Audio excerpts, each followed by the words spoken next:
اعوذ باللہ من الشیطان الرجیم بسم اللہ الرحمن الرحیم وَإِذَا أَخَذَ رَبُّكَ مِن بَنِي آدَمَ مِن ظُهُورِهِمْ ذُرِّيَّتَهُمْ وَأَشْهَدَهُمْ عَلَىٰ أَنفُسِهِمْ أَلَسْتُ بِرَبِّكُمْ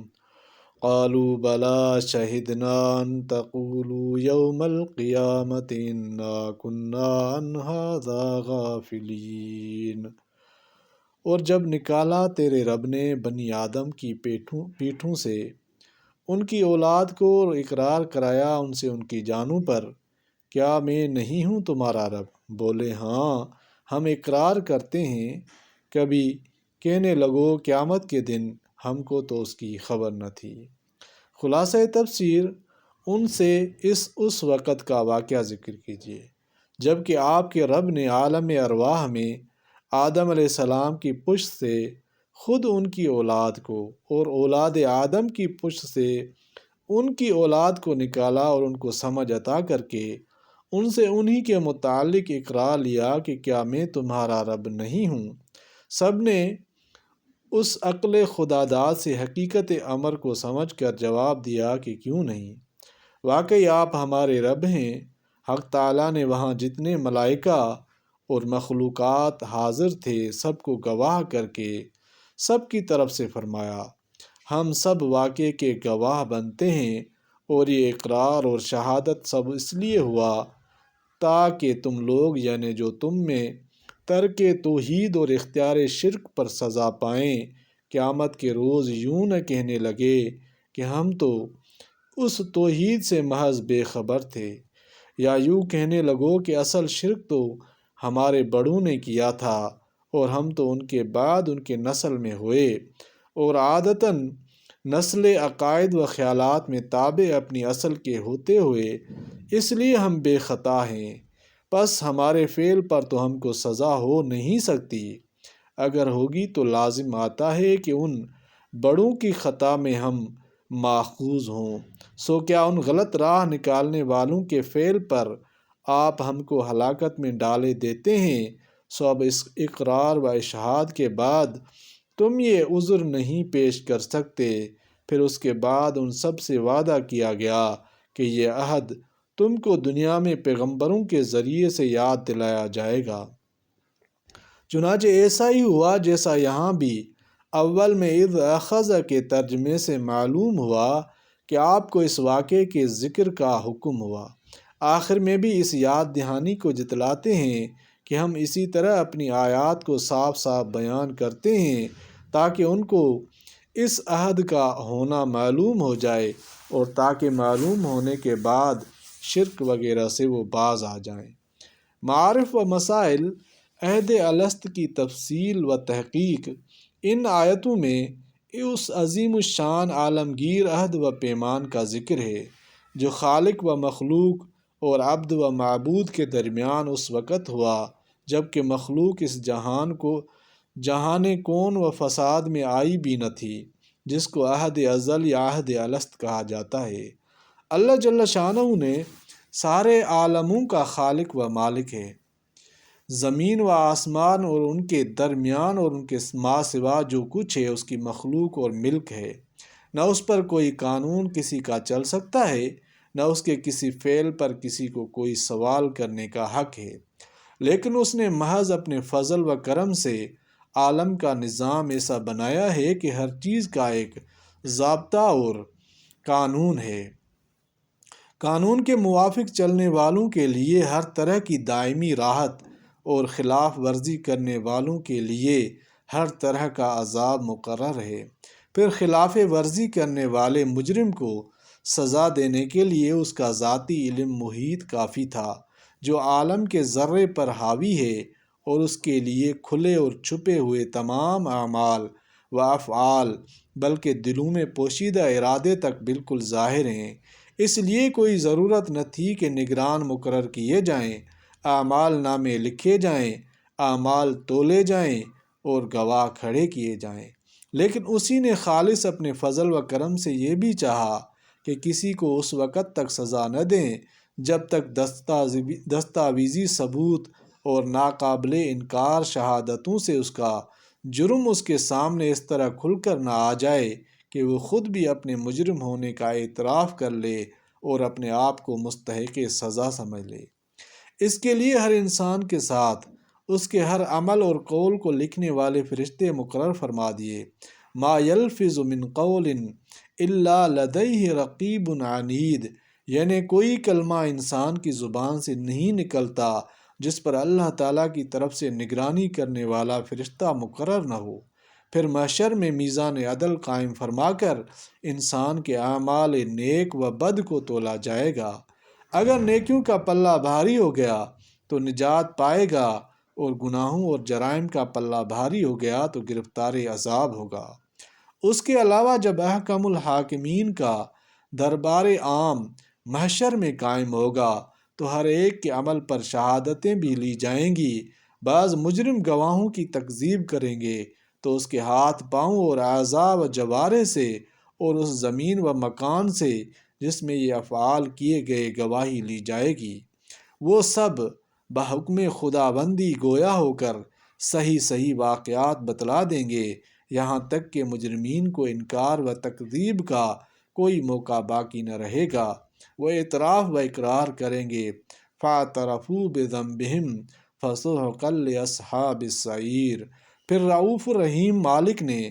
اس نظام عدل و انصاف کے قائم کرنے ہی پر اکتفا نہیں فرمایا اور دنیا کی حکومتوں کی طرح نرا ایک ضابطہ اور قانون ان کو نہیں دے دیا، بلکہ قانون کے ساتھ ایک نظام تربیت قائم کیا جیسے بلا تشبیہ کے کوئی شفیق باپ اپنے گھریلو معاملات کو درست رکھنے اور اہل و عیال کو تہذیب و ادب سکھانے کے لیے کوئی گھریلو قانون اور ضابطہ بناتا ہے کہ جو شخص اس کے خلاف کرے گا اس کو سزا ملے گی، مگر اس کی شفقت و عنایت اس کو اس پر بھی آمادہ کرتی ہے کہ ایسا انتظام کرے جس کے سبب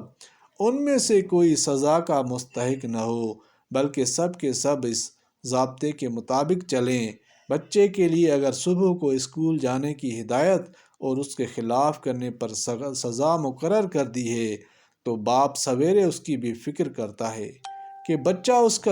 اس کام کے لیے وقت سے پہلے تیار ہو جائے۔ رب العالمین کی رحمت اپنی مخلوق پر ماں اور باپ کی شفقت و رحمت سے کہیں زائد ہے،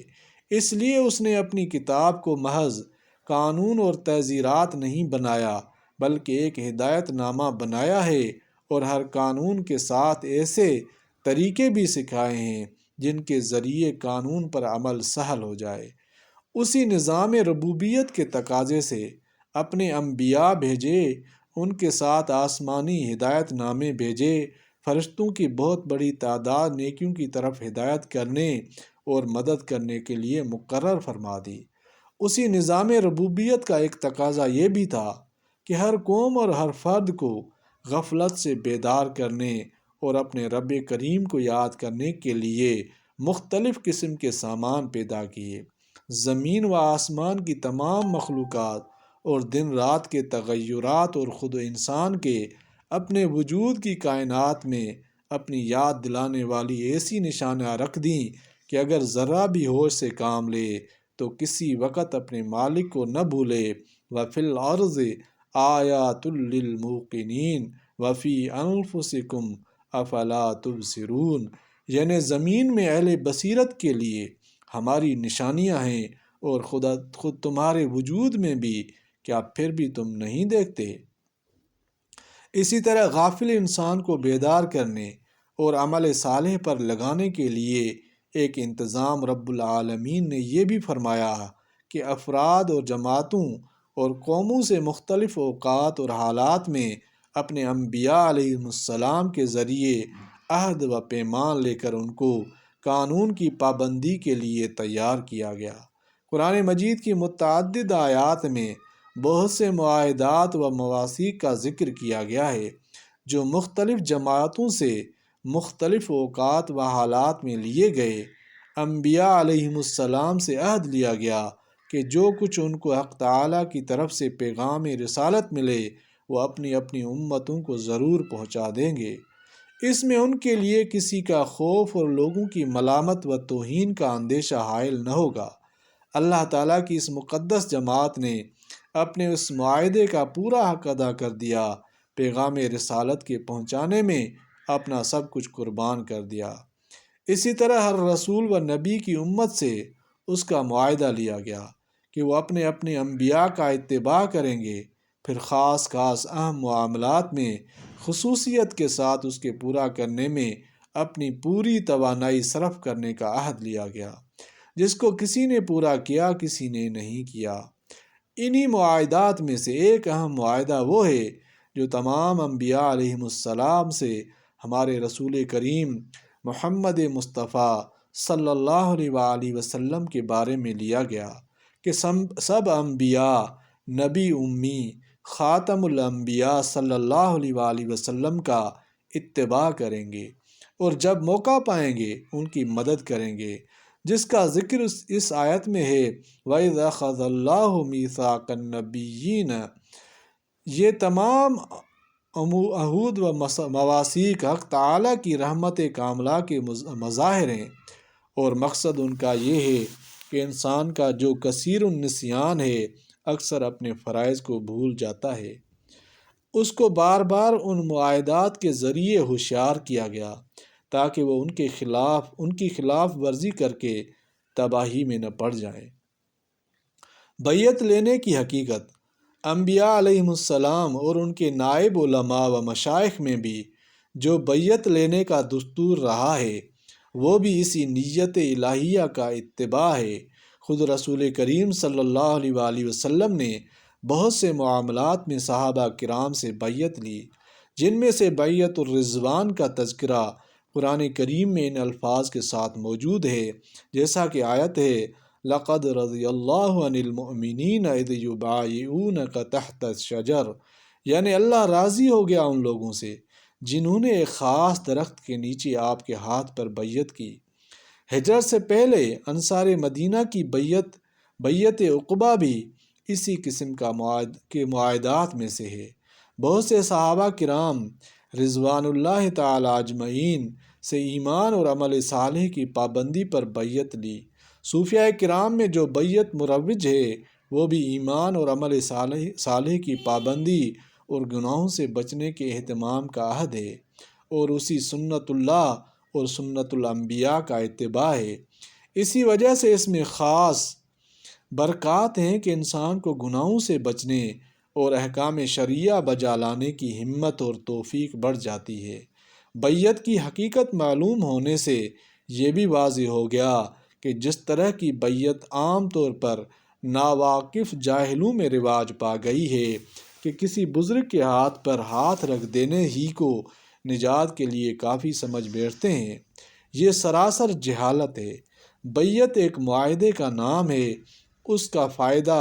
جب ہی ہے جب اس معاہدے کو عملاً پورا کیا جائے، ورنہ وبال کا خطرہ ہے۔ سورہ اعراف کی گزشتہ آیت میں ان معاہدات کا ذکر تھا جو بنی اسرائیل سے احکام تورات کی پابندی کے سلسلے میں لیے گئے تھے۔ مذکورہ صدر آیات میں اس عالمگیر معاہدے کا بیان ہے جو تمام اولاد آدم سے اس عالم دنیا میں آنے سے بھی پہلے ازل میں لیا گیا، جو عام زبانوں پر عہد الست کے نام سے معروف و مشہور ہے، جیسا کہ وَإِذْ أَخَذَ رَبُّكَ مِن بَنِي آدَمَ مِن ظُهُورِهِمْ ذُرِّيَّتَهُمْ وَأَشْهَدَهُمْ عَلَىٰ أَنفُسِهِمْ۔ ان آیتوں میں اولاد آدم کے لیے لفظ ذریت استعمال فرمایا ہے۔ امام راغب اصفہانی نے فرمایا کہ یہ لفظ دراصل لفظ زرع سے مشتق ہے، جس کے معنی ہیں پیدا کرنے کی۔ قرآن کریم میں کئی جگہ یہ لفظ اس معنی کے لیے استعمال ہوا ہے، وَلَقَدْ زَرَعْنَا لِجَهَنَّمَ كَثِيرًا وغیرہ، اس لیے ذریت کا لفظی ترجمہ مخلوق کا ہوا۔ اس لفظ سے اشارہ کر دیا گیا کہ یہ عہد ان تمام لوگوں کے لیے عام و شامل تھا جو آدم علیہ السلام کے واسطے سے اس دنیا میں پیدا کیے جائیں گے۔ روایات حدیث میں اس عہد ازل کی مزید کچھ تفصیلات آئی ہیں۔ امام مالک، ابو داؤد، ترمذی اور امام احمد نے بروایت مسلم بن یسار نقل کیا ہے کہ کچھ لوگوں نے فاروق اعظم سے اس آیت کا مطلب پوچھا تو آپ نے فرمایا کہ رسول اللہ صلی اللہ علیہ وسلم سے اس آیت کا مطلب پوچھا گیا تھا۔ آپ سے جو جواب میں نے سنا ہے وہ یہ ہے کہ اللہ تعالیٰ نے پہلے آدم علیہ السلام کو پیدا فرمایا، پھر اپنا دست قدرت ان کی پشت پر پھیرا تو ان کی پشت سے جو نیک انسان پیدا ہونے والے تھے وہ نکل آئے، تو فرمایا کہ ان کو میں نے جنت کے لیے پیدا کیا ہے اور یہ جنت ہی کے لیے کام کریں گے۔ پھر دوسری مرتبہ ان کی پشت پر دست قدرت پھیرا تو جتنے گنہگار بدکردار انسان ان کی نسل سے پیدا ہونے والے تھے ان کو نکال کھڑا کیا اور فرمایا کہ ان کو میں نے دوزخ کے لیے پیدا کیا ہے اور یہ دوزخ میں جانے ہی کے کام کریں گے۔ صحابہ میں سے ایک شخص نے عرض کیا، یا رسول اللہ، جب پہلے ہی جنتی اور دوزخی متعین کر دیے تو پھر عمل کس مقصد کے لیے کرایا جاتا ہے؟ آپ نے فرمایا کہ جب اللہ تعالیٰ کسی کو جنت کے لیے پیدا فرماتے ہیں تو وہ اہل جنت ہی کے کام کرنے لگتا ہے، یہاں تک کہ اس کا خاتمہ کسی ایسے ہی کام پر ہوتا ہے جو اہل جنت کا کام ہے، اور جب اللہ تعالیٰ کسی کو دوزخ کے لیے بناتے ہیں تو وہ دوزخ ہی کے کام میں لگ جاتا ہے، یہاں تک کہ اس کا خاتمہ بھی کسی ایسے ہی کام پر ہوتا ہے جو اہل جہنم کا کام ہے۔ مطلب یہ کہ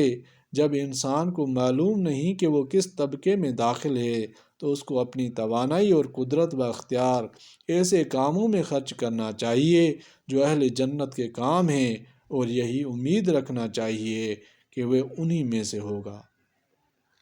اور امام احمد کی روایت میں یہی مضمون بروایت ابو الدرداء رضی اللہ تعالیٰ عنہ منقول ہے۔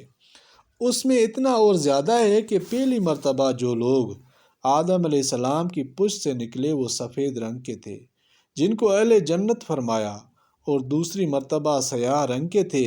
جن کو اہل جہنم قرار دیا، اور ترمذی میں یہی مضمون بروایت ابو ہریرہ رضی اللہ تعالیٰ عنہ منقول ہے۔ اس میں یہ بھی ہے کہ اس طرح قیامت تک پیدا ہونے والی اولاد آدم جو ظہور میں آئی ان میں سے ہر ایک کی پیشانی پر ایک خاص قسم کی چمک تھی۔ اب غور طلب یہ ہے کہ ان احادیث میں تو ذریت کو آدم علیہ السلام کی پشت سے لینے اور نکالنے کا ذکر ہے،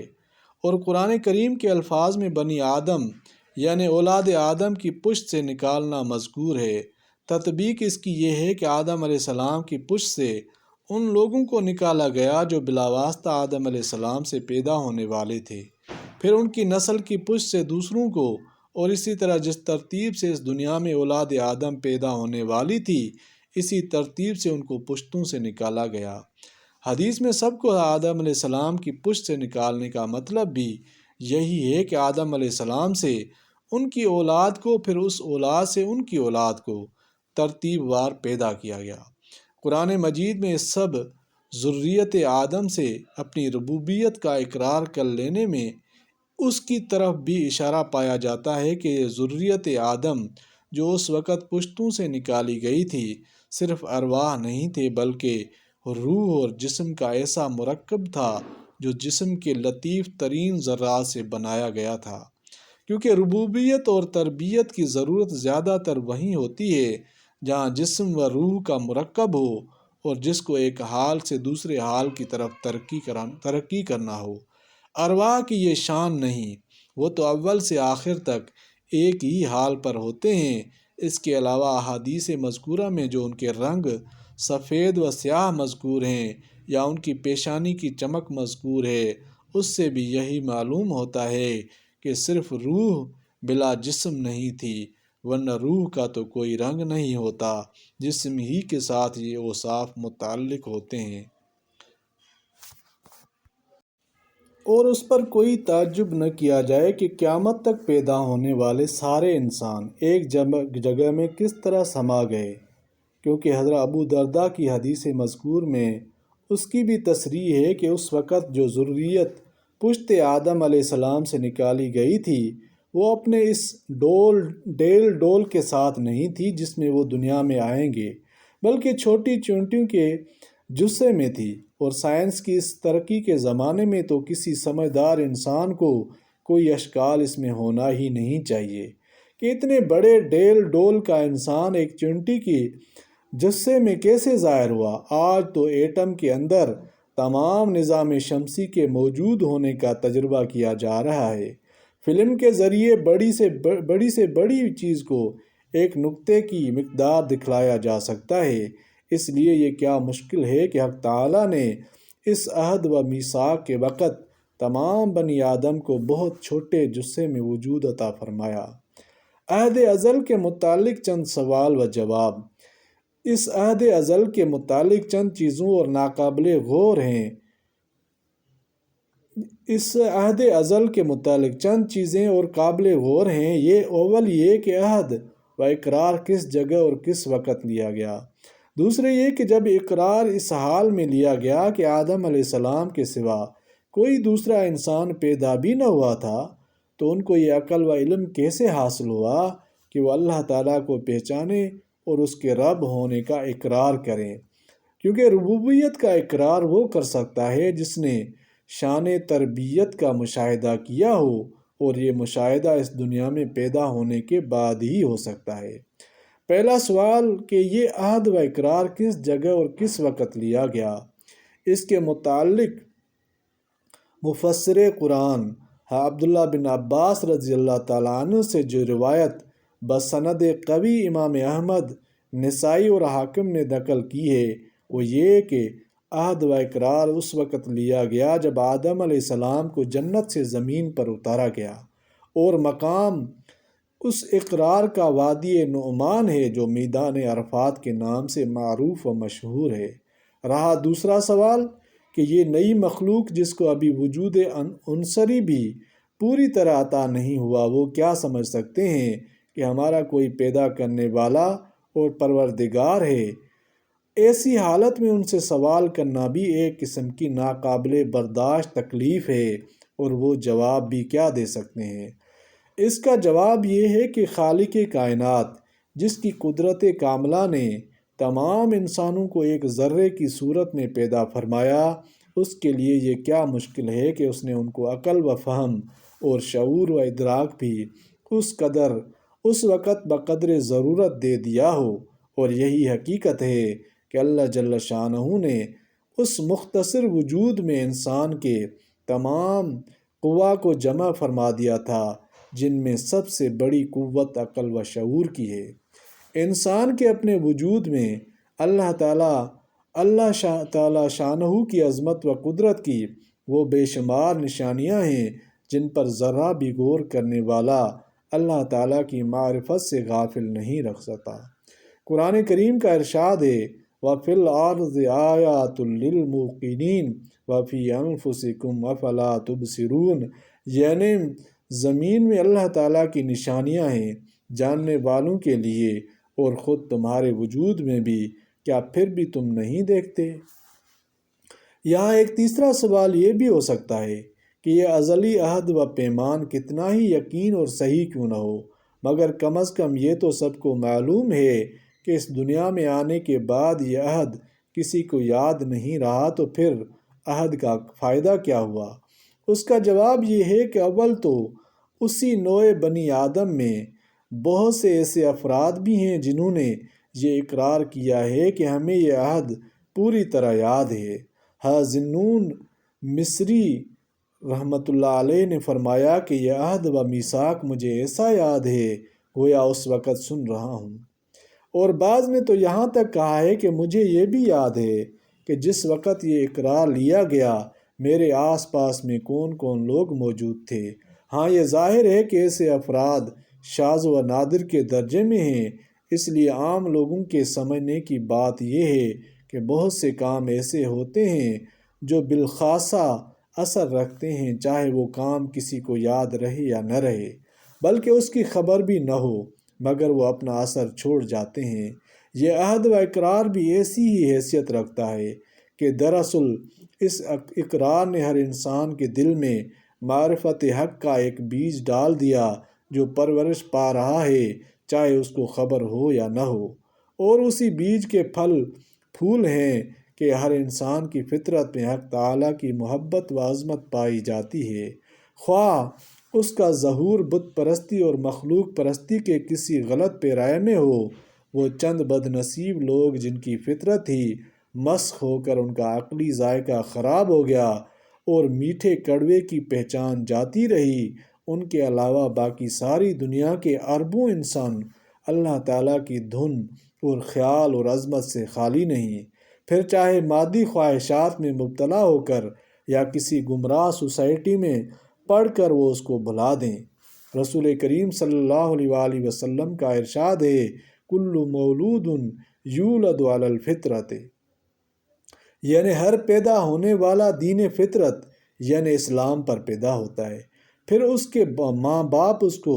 دوسرے خیالات میں مبتلا کر دیتے ہیں۔ اور صحیح مسلم کی ایک حدیث میں ہے کہ رسول اللہ صلی اللہ علیہ وسلم نے فرمایا کہ حق تعالیٰ فرماتے ہیں کہ میں نے اپنے بندوں کو